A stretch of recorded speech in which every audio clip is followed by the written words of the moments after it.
So welcome to the fifth installment of our 2020 Carolina Canopy webinar series. Today's topic, heat-related illnesses and the hidden dangers, with presenter Matt Lucy from Bartlett Tree Experts.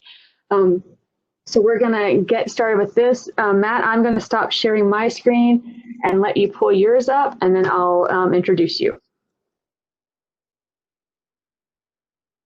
So we'll just give him a second or two to get his screen up and running. Perfect. That looks great. Can you guys see it? Yes, that looks good to me. So Matt Lucy is a certified arborist, and with his tree risk assessment qualification, he has been working with Bartlett Tree Experts for 7 years and has been in the tree care industry for 9 years. He has degrees in both business administration and forest technology. He's come up through the ranks at Bartlett, starting on the ground and working his way up to the arborist representative. His passion, however, is safety, and he has assumed the role of local office safety coordinator in the Pisgah Forest, North Carolina office.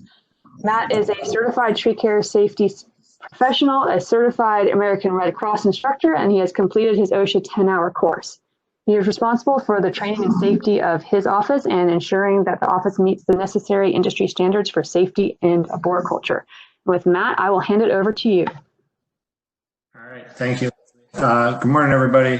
Hopefully everybody can hear me okay.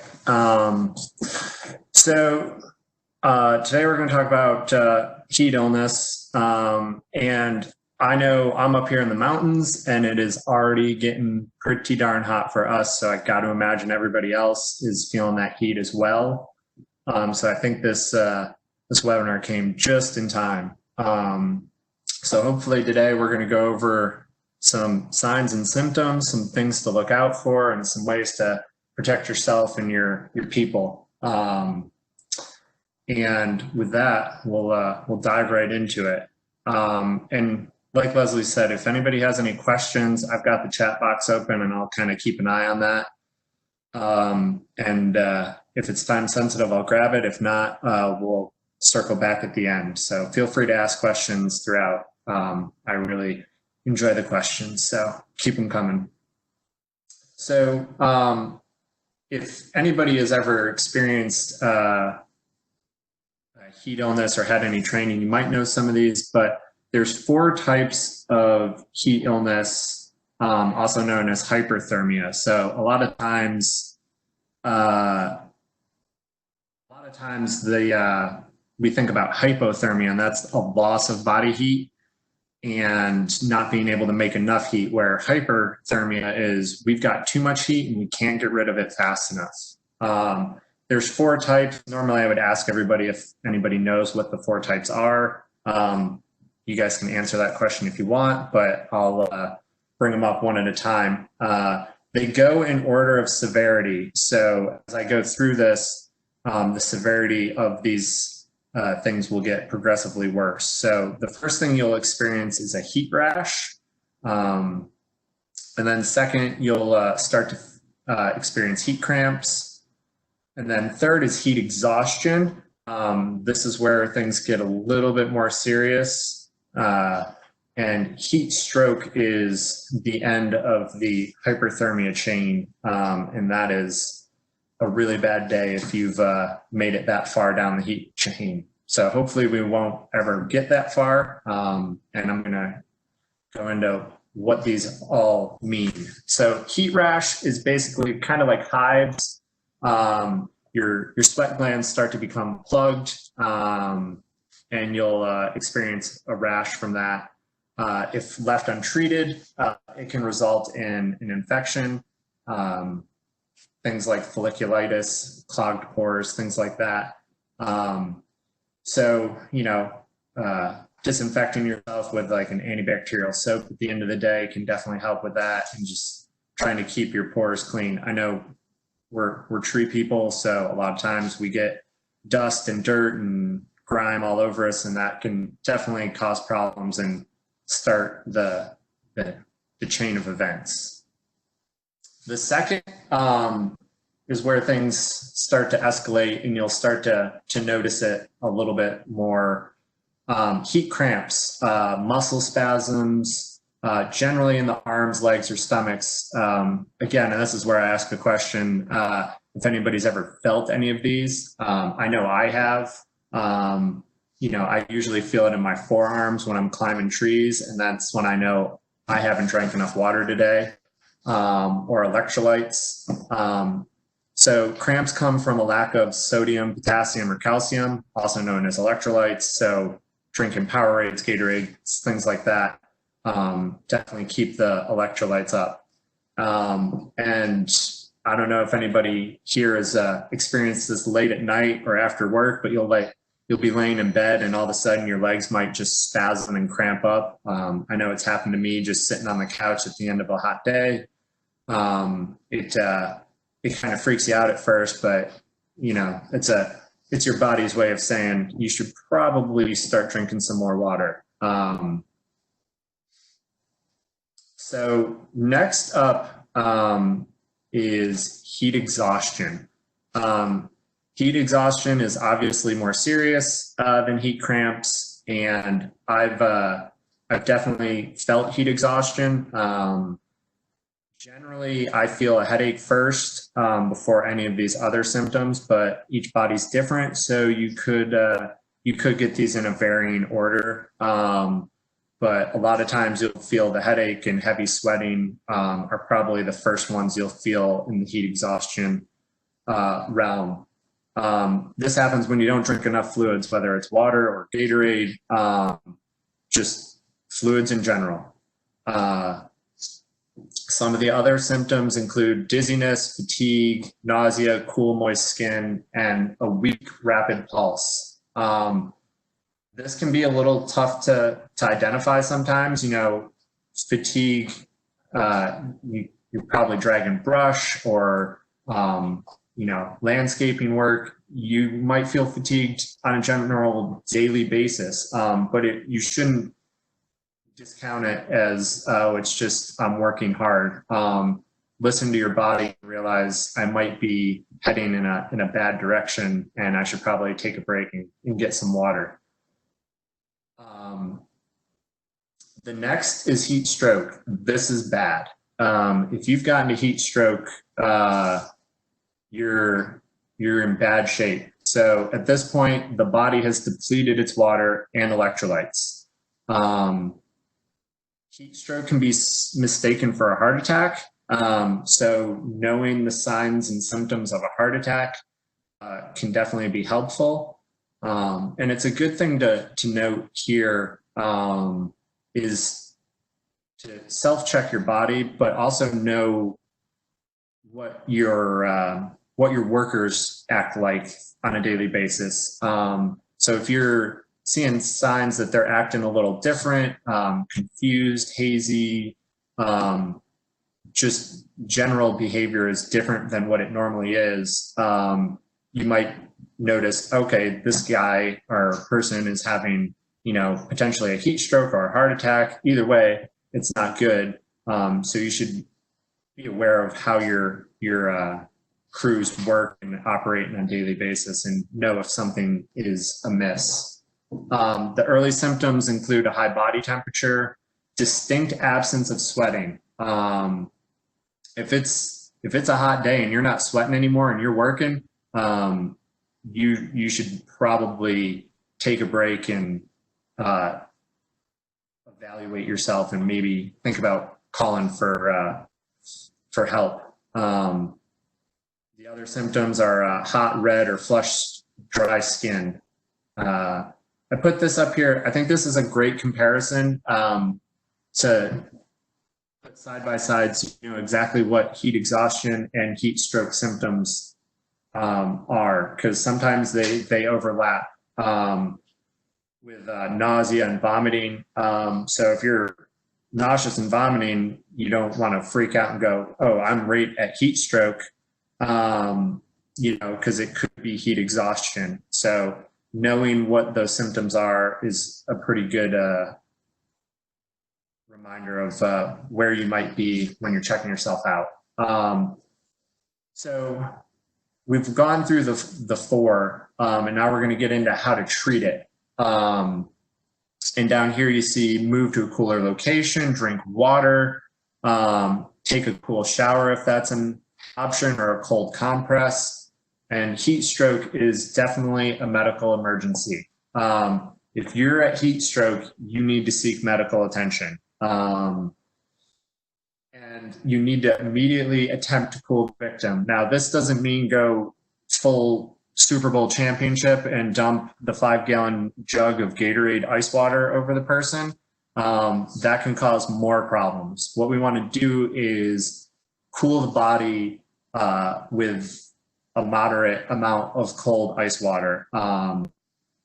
And the thing you want to do is there's some key areas on the body that you want to cool down.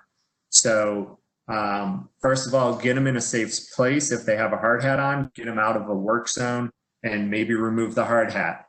We all know we lose a lot of body heat through our head in the wintertime. So it would stand to logic that we're going to lose a lot of body heat through the head in the summertime. So if we can get that helmet off and release some of that energy and heat out through the top of the head, that's good, but make sure they're in a safe location. The other part to this is all of our blood is going to our muscles right now. And we need to cool that core temperature and bring that core temperature down. That is, your core is working overtime right now. So keeping that core cool, there's some cool vests out there. They're called a cooling vest. Basically, we had them in an office down on the coast in South Carolina. We'd take these cooling vests that have like a gel in them. We'd keep them in a big cooler of ice water all day. And when the heat of the day came on, 2, 3 o'clock, we'd pull those out and we'd put those on while we were raking up the yard or something. And they were ice cold and they'd just keep that core body temperature down. That's what we need to cool down. Other places you can work to cool are under the armpits and the back of the neck. Those are a good place to help cool the body down as well. So all this heat stress that we're talking about affects your performance. And this is where we're going to get into some of the hidden risks. 2% of body weight loss due to perspiring can mean you're in a heat exhausted state. So for me, that's about 3 pounds. And I've been known to lose 3 to 5 pounds in a day of tree work, just sweating. So it's good to know kind of your body weight, and that 2% is not a lot of weight. And I think when you start to do the math, you'll be surprised, like, oh, I've definitely been in that position before where I've, sweat out that much in a day. And an estimated 80% of people start the day in a dehydrated state, which I found really interesting. And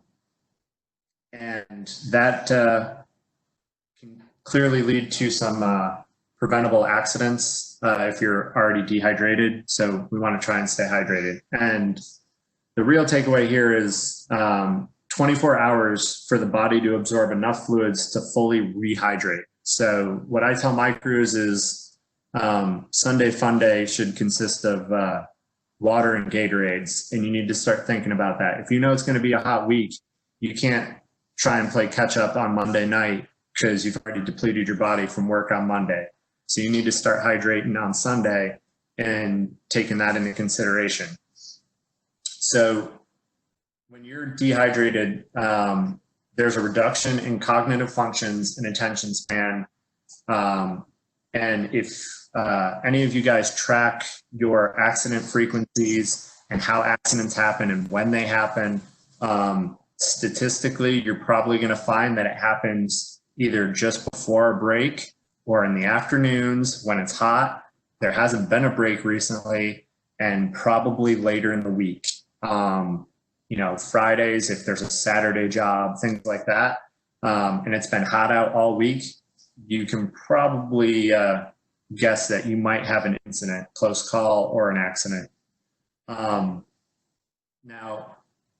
some of the other hidden risks, we typically know about our objective risks, objects, things like electrical lines, hazards associated with the jobs that we do on a daily basis, bad weather, compromised brute plates, all that stuff, objects, things we can physically touch.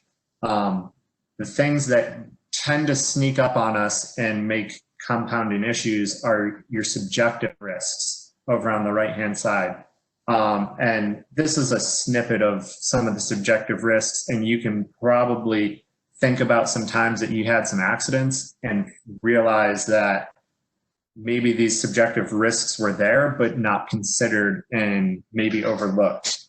Now, I tend to think that heat could be both a subjective risk and a catalyst to a lot of subjective risk, especially if you're not thinking about these things.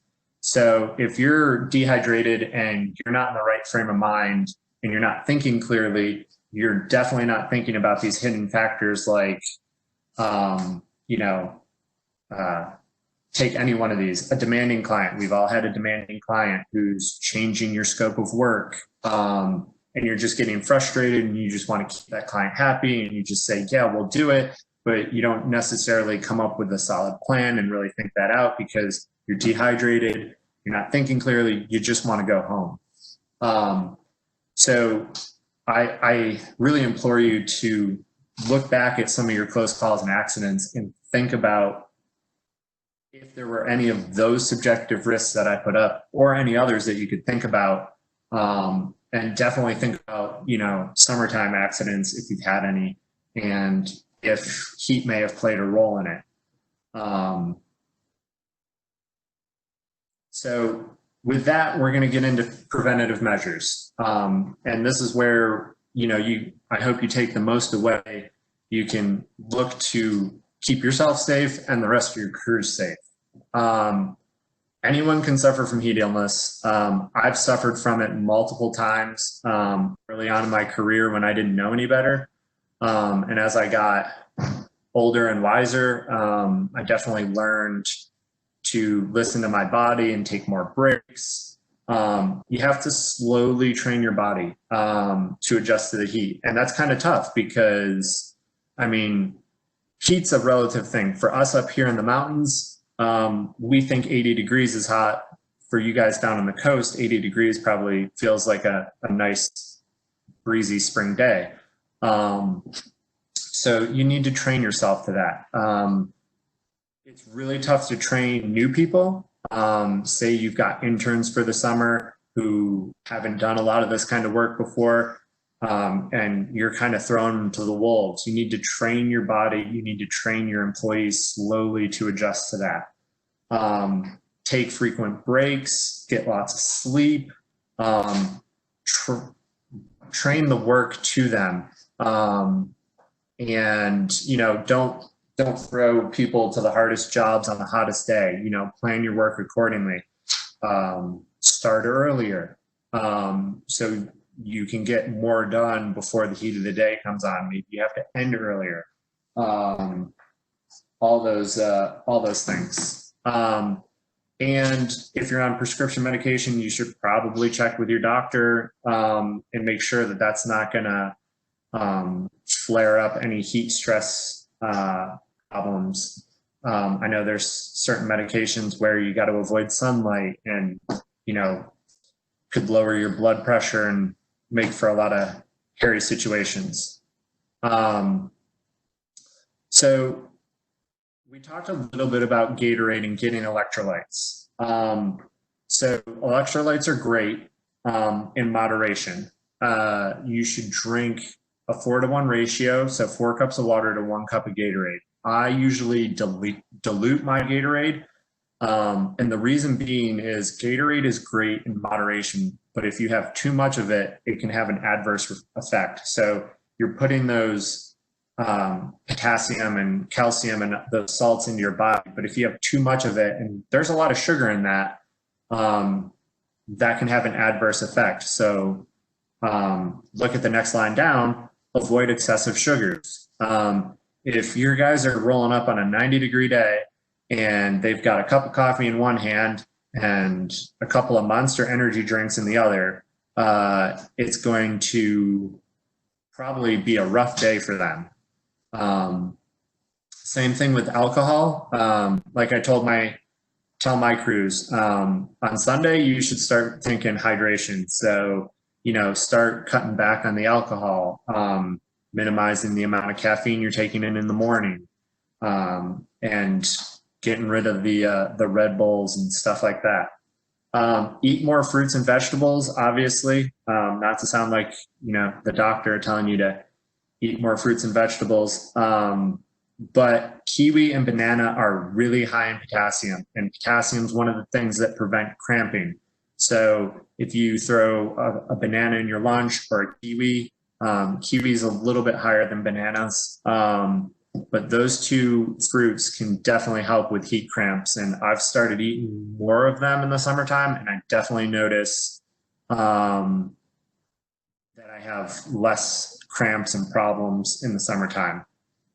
And then red meats can definitely affect your body's recovery. There's been a lot of studies out there lately, and you'll see a lot of endurance athletes cutting red meats out of their diet, so they can have a better recovery when they're training for triathlons and marathons. And we all know we're industrial athletes, so you have to think like that sometimes, and maybe cut out the rare steak in the middle of the week if it's going to be really hot out.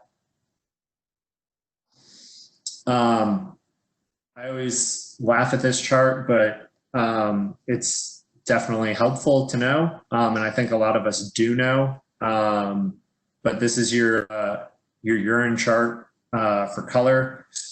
So, I mean, you can pretty much read it and figure it out. If you're clear or light, you're well hydrated. And if you're down at the bottom, I like the last line, you probably have a problem and you should see a doctor.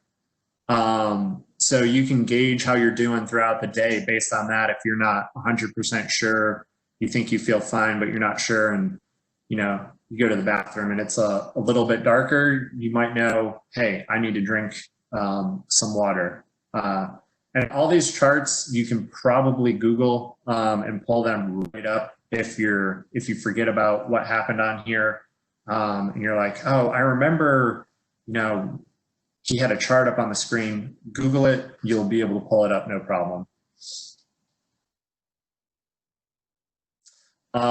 This one is the one that I really like the most. So you've got to drink more. So 8 ounces every 20 to 30 minutes. I carry a Nalgene, a 32-ounce Nalgene, and that's what I drink out of. So that's how I gauge how much I need to drink throughout the day. So 160 to 240 ounces per 10-hour shift. I work a lot of 10-hour days, so this is pretty easy math. I need to drink 5 of those in a day. And I think somewhere around 4 is a gallon.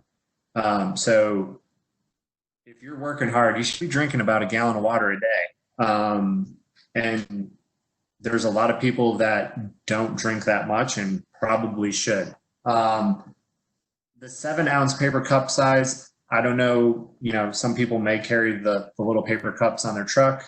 But like I said, I use an Nalgene personally, and that's how I gauge exactly how much I need.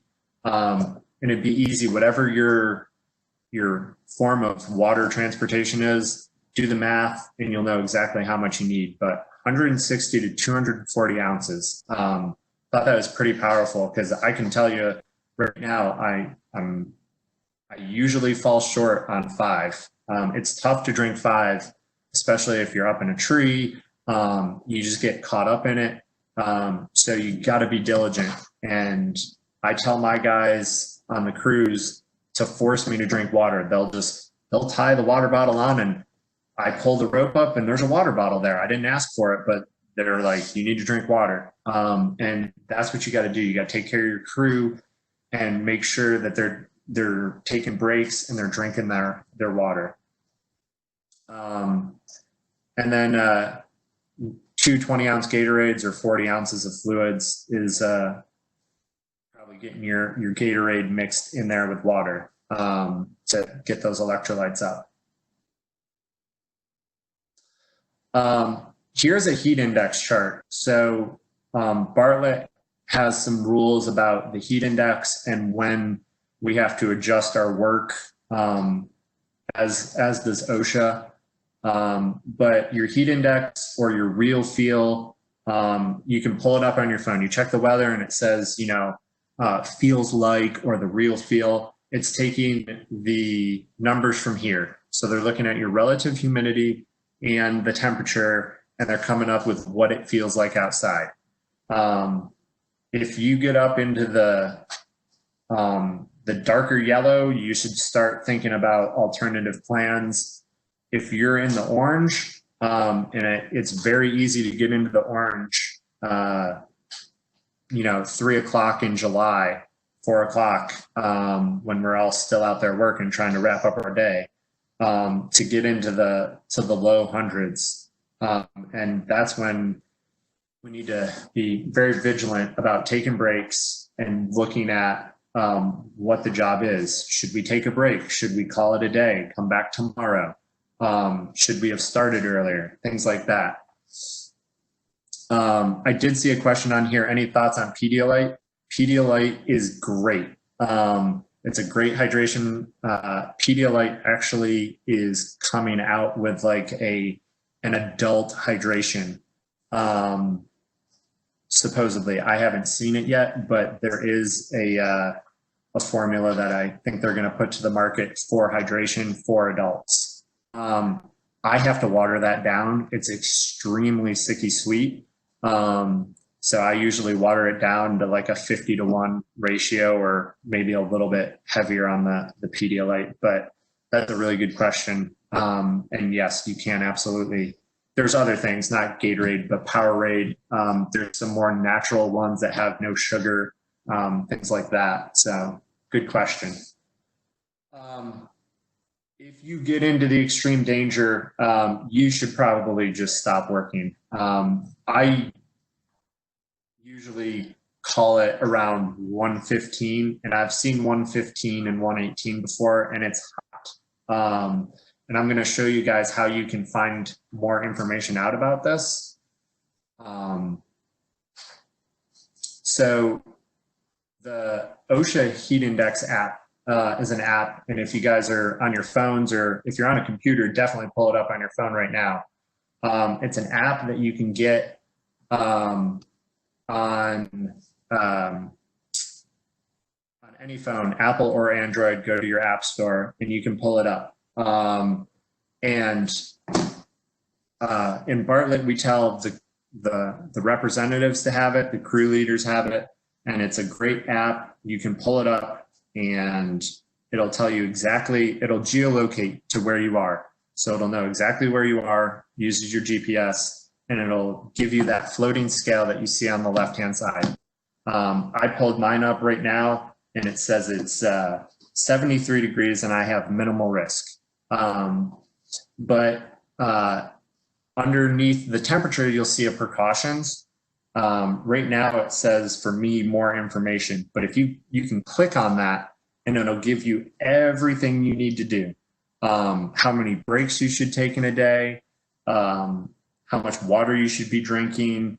It'll give you information on taking time to acclimate to the weather, staying well hydrated, and it gives you all the statistics on temperatures, when you can start to get affected by it, and what signs and symptoms to look for. I know I went through that earlier, and you might be like, I can't remember what the signs and symptoms were for heat exhaustion. If you have that app, you can pull that app up right away. And you can scroll through that and you can figure out exactly what the signs and symptoms are for heat stroke and heat exhaustion, and heat cramps and heat rash. I was really hoping that you guys would have more questions for me, because I'm already getting towards the end. So in conclusion, heat obviously is very dangerous if we don't manage it, and we need to take frequent breaks. We take breaks here once in the morning and once in the afternoon, and then obviously our lunch break. And if you're working over 10 hours or 10 and a half hours, you know, OSHA mandates that you take a dinner break now. If you take a 15-minute break, you will be surprised at how long a 15-minute break is. We take a 15-minute break in the morning, and it seems to take forever because you're just sitting there relaxing, drinking water in the shade, and you feel so recharged after that. I know a lot of times, especially in small companies, you go, trying to get to the next job. And, if you just take a break, you'll be surprised at how much more productive you can be later in the day.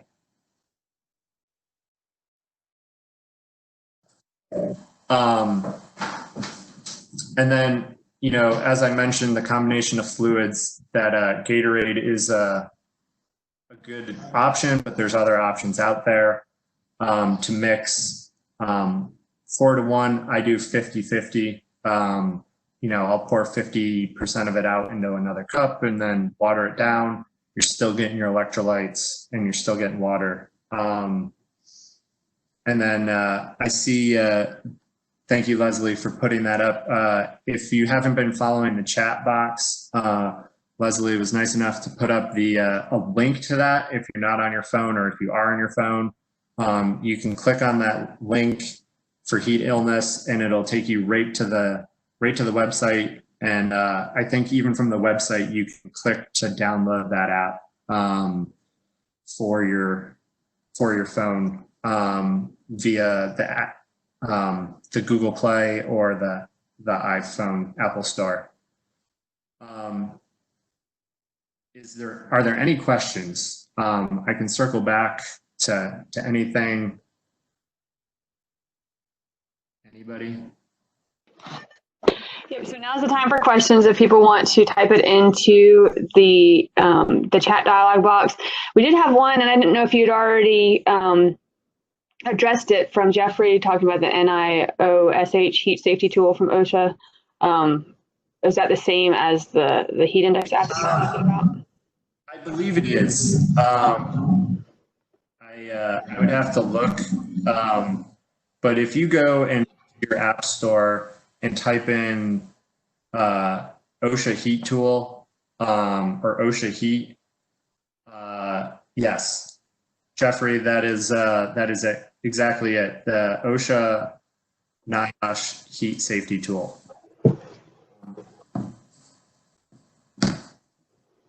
I do not know if you are more susceptible to heat stroke after having one. I do know, however, I have several friends that have passed out from heat or thrown up from heat and gotten very close to that heat stroke or had heat stroke.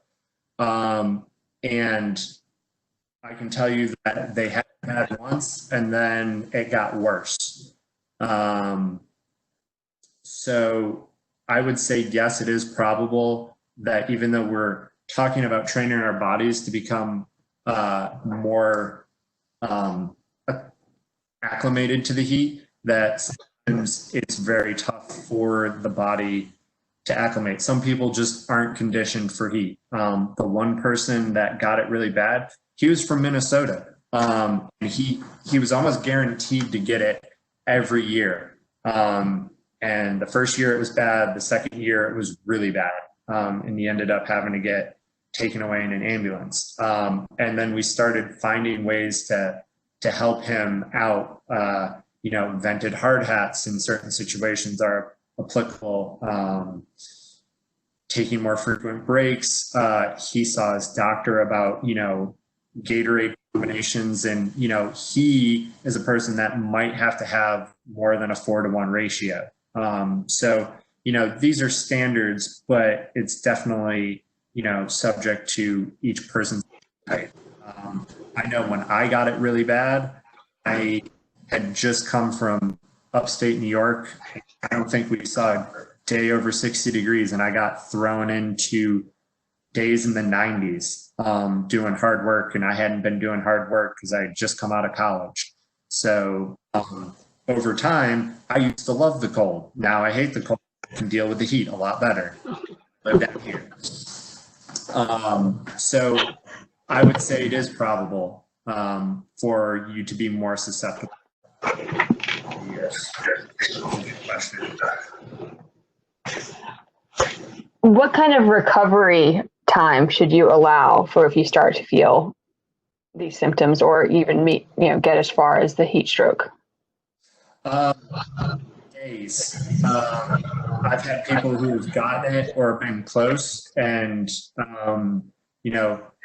they're off. I think it goes back to your 24 hours to like rehydrate the body. And that's under normal circumstances. If you deplete your reserves of water and Gatorade, you are down to nothing. Very little. It's probably going to take you more than 24 hours to like get that back up. We drink a lot of water, and if you drink too much water at once, your body can't process it all, which is why a lot of times when we go to the bathroom, we go so frequently, and it's very clear.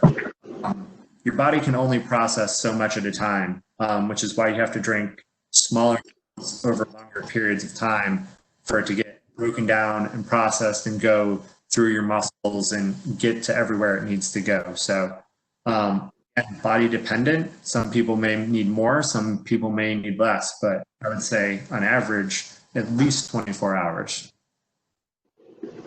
Okay. I had a question that came in, Matt, about how humidity plays in the formula for heat exhaustion or heat stroke. Yeah. There it is. So humidity definitely plays a role in how it feels. And I've spent many years working on the coast, and you feel like the humidity is a 1,000,000%. And it definitely plays a role versus having low humidity. One thing you can do if you wanted to play with it, in that app, you can change the temperature and the humidity manually. So right now I'm at 72 degrees and 91% humidity. But I know down on the coast that you could very easily feel some high humidity, and generally as the temperature goes up, the humidity tends to drop with it, but we'd get those afternoon thunderstorms that would pop up and the humidity would go right back up. So humidity definitely plays a huge part in it, for sure. But if you wanted to plug in some numbers, you could easily manipulate that to see what the real feel would be like in that heat index app. Okay, great. Thank you. That definitely makes it, humidity plays, to me, for how it affects me, it plays a very important role in how I can deal with the summer heat. Yeah. What are some of the temperatures that people are feeling? Is there anybody on here that is down on the coast right now, in the Outer Banks or anywhere like that?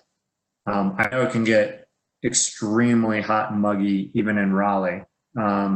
Are you guys experiencing that? You can give them a minute or two to respond. Yeah. I got a private message, Matt, here from Nicholas Bowman. He's wanting to, he mentioned subjective causes for non-tree workers. It's good to be mindful of resting workers in shade when you arrive on a site, not to engage them at length in the sun. I guess that's talking about those of us that aren't actually doing the labor and the work, but just being mindful of that. Yeah. It's always tough, and if your workers are working, sometimes, especially in this current situation, we tell our clients to leave the crews alone, talk to them at a distance, or message them or call them to talk to them. But it always seems like when you're taking your lunch break and the chipper's shut down, people come running out and they ask you for 16 other add-ons, or want to talk to you, and then all of a sudden your break got cut short. So it's a very real thing to hold yourself to that break and not get sucked away from it, because it is very important. One of the things that I saw was big water coolers versus providing bottled water. We have mounts on all of our trucks and chippers for big water coolers. I try to be eco-friendly, so I try to stay away from the bottled water. But I understand in this current pandemic that can be tough, but you have to be vigilant about sanitizing that spigot after every use. So keeping some kind of sanitizer nearby to wipe it down. But you know, either way works. We have an ice machine in our shop, so everybody fills up their coolers full of ice and water in the morning and straps it to the truck, and it'll last them through the day. I mean, if you've got a 3 or 2 man crew and you need to drink a gallon, 5 gallons should definitely last you for a day, I would think. I don't know how many small bottles of water that would take to get you up to that gallon, but I imagine it'd be quite a few. Any other questions out there?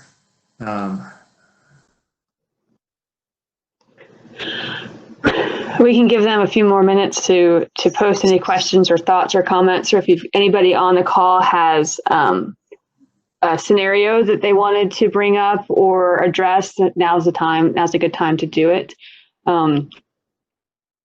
So if there are any more, we can leave a few minutes for that.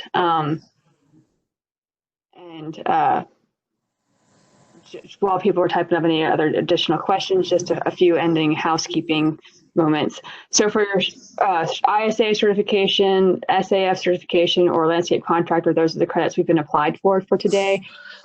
Just make sure I've got your certification numbers. And I will be submitting all of those credits for today's attendance. You don't need to do anything on your side for that. And I'll be sending certificates of attendance for SAF and landscape contractors out to everybody that signed up for those. So I wanted to cover that real quick. I guess, let's see, someone posted probably to me that one of the, I guess, hidden dangers is that he experienced a dehydration cycle and he ended up passing, or he had a small bladder stone a few days after that. So it can lead to more significant health issues if you're already on that road, I guess. That's what he's talking about.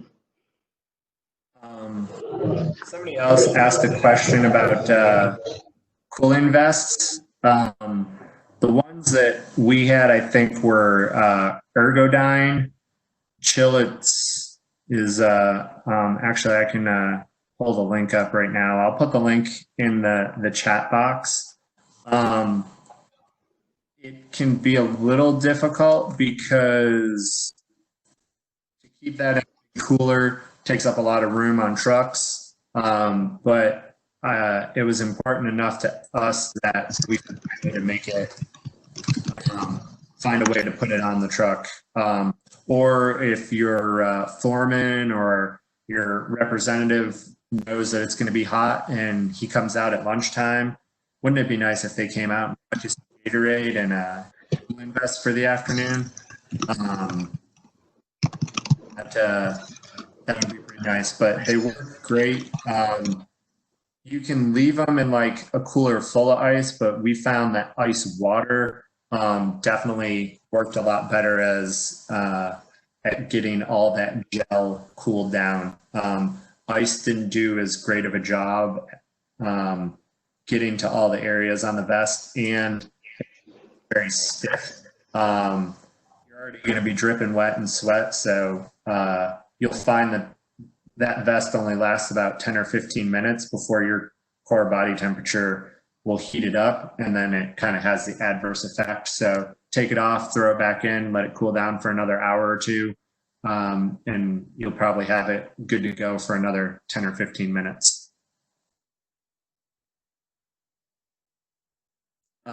Somebody made a good point about the coast versus being more inland.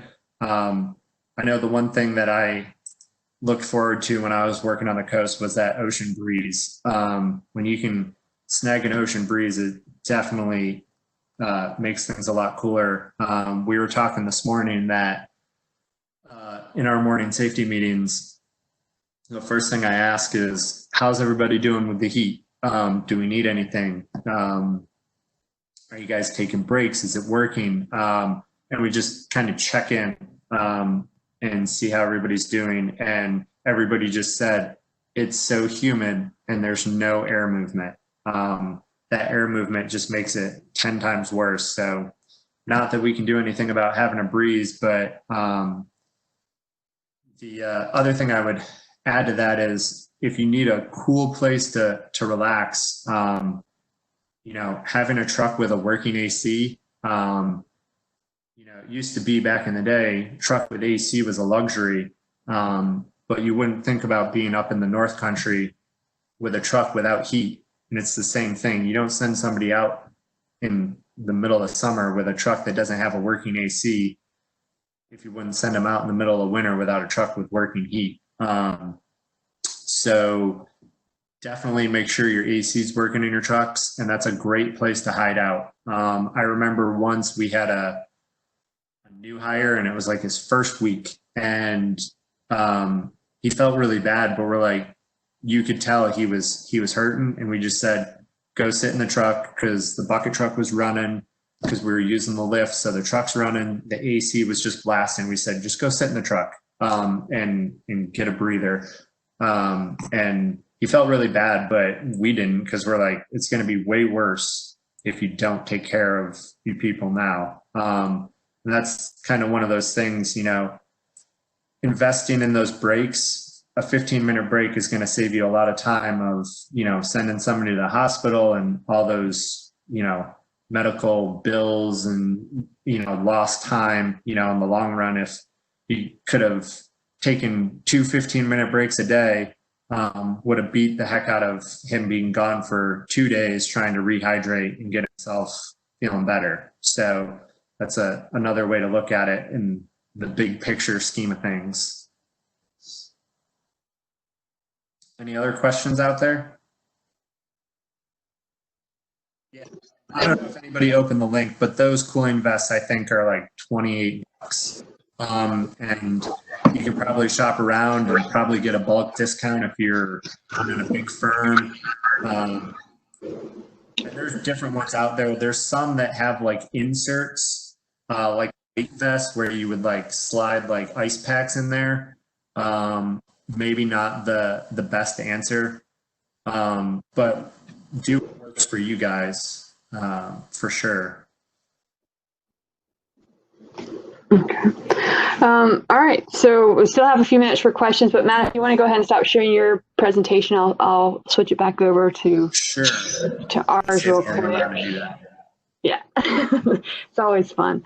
But so we still have time if you guys want to follow up with Matt at any point on anything or get clarification on certain safety procedures and protocols, then you know you can get his email address from me. Just send me an email. I did want to point out just real quick for everybody as we kind of close out that I've mentioned this before. We had approved education credits listed here. I'll kind of be in touch with everybody following this to make sure I've got everything I need in order to get the attendance down for that, so I can submit it. We do have one more webinar in the series that we have on date. Right now it's June 23rd on the spot at Lanternfly. We are scheduling 2 webinars for July, so keep an eye out for that. I believe one is going to be on urban soils in some capacity. We're trying to nail that down specifically that second week of July. And then at the end of July, we anticipate having another one on native species versus non-natives and their susceptibility to insects and heat with Dr. Steve Frank from NC State, but we're working to get those details nailed down, but we'll announce those as we get it put together, hopefully this week. But I thank everybody for coming out. There's one more question there, Leslie. Mm-hmm. You can cool down too quickly. I thought I had mentioned it, but if you try and cool down too quickly, you can kind of shock the body, which is why, a lot of people think like, oh, dump the ice cooler on them. That can have some real adverse effects. Probably the worst would be sending the body into shock because you're going from one extreme to the other very quickly. But yeah, you want to try and cool it down slowly. And I know that's tough when somebody is in pain or really suffering, but yeah, you want to take time to cool them down. And that's where those vests are really handy. You could, if you're on the ground or sitting on the ground, have them put that vest on, wad it up and put it behind their neck. You can get creative as to like where you put that. The other thing that we have are some like cooling rags that you can soak in ice water. You snap them and you can wear them as like a bandana or a buff. It's like a buff, but it's like a cooling buff. You can wear it like 16 different ways or something. So that's a really good thing to look into. I'm pretty sure you can get them embroidered with or like printed with your name, your company logo and stuff on them. And they come in like a little plastic container. So when you're done with it, you just kind of like tuck it back in the container after it's dry and pull it out the next time you need it. So that's another handy tool that you can keep out there with you. In there, if you have any questions about heat or just anything else in general, I'm always around and happy to help. It just might take me a day or two to get back to you. But feel free to message me if you have anything. I do not have a link for like that towel, but I did post the link for the chill quilted cooling vest. I don't know where that rag came from. It was through our company's purchasing. So I could find out if you email me and you're really curious about it. I could probably find the manufacturer, and I'd be happy to shoot you the link if I can track it down through your company. Great, thanks. All right, so let's see. Jeff Gray just posted Gempler sells them, the towels, I guess, that you're referring to. Thank you. So we're good there. So if no one has any other questions or issues that they want to bring up today, then we are good to go. I appreciate everybody taking time out of their morning to listen in, and hopefully it saved you from a little bit of the heat today. As you get back out there, the humidity seems to be going up, so everybody be safe.